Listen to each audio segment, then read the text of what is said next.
پہاڑی زبان میں اپڈیٹ سنیے۔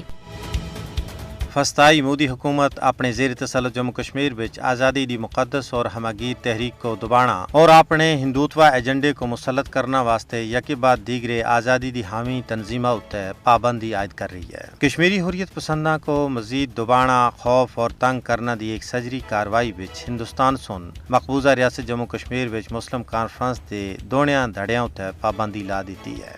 اس کے علاوہ منگلار کو RSS دی پالی ہوئی BJP حکومت سن جماعت اسلامی اتے لائی دی پابندی کو مزید 5 سالاں واسطے بڑھا دیتا ہے، جبکہ کشمیری حریت پسند عوام دی نمائندہ جماعت کل جماعتی حریت کانفرنس اور دوئی کئی تنظیموں کو پہلا ہی غیر قانونی قرار دیتا جا چکا ہے۔ دراصل مودی حکومت کشمیری حریت پسنداں کو محکوم بنانے دی ایک مسلسل مہم دے ایک حصے دے طور تے کشمیر وچ آزادی دی حامی تنظیماں تے پابندی لا رہی ہے۔ دوئے پاسے حریت قائدین اور کارکناں کو جھوٹے الزامات دے تحت پس دیوار زندہ کر کے انہاں اتے تاریخ دے بدترین مظالم کیتے جا رہے ہیں۔ انہاں کو ذہنی اور جسمانی ٹارچر کر کے آزادی دے برحق مطالبے تھی دستبردار کرنا دی ناکام کوششاں وچ بھارتی حکومت مصروف ہے۔ کشمیر دی سیاسی صورتحال اتے نظر رکھنا والے ماہرین اور تجزیہ نگاراں دا آخنا ہے کہ بھارت کشمیر وچ جاری آزادی دی تحریک دے خلاف یہ جڑے مکروہ حربے استعمال کر رہا ہے، انہاں دا بنیادی مقصد کشمیریاں کو خوفزدہ کرنا ہے۔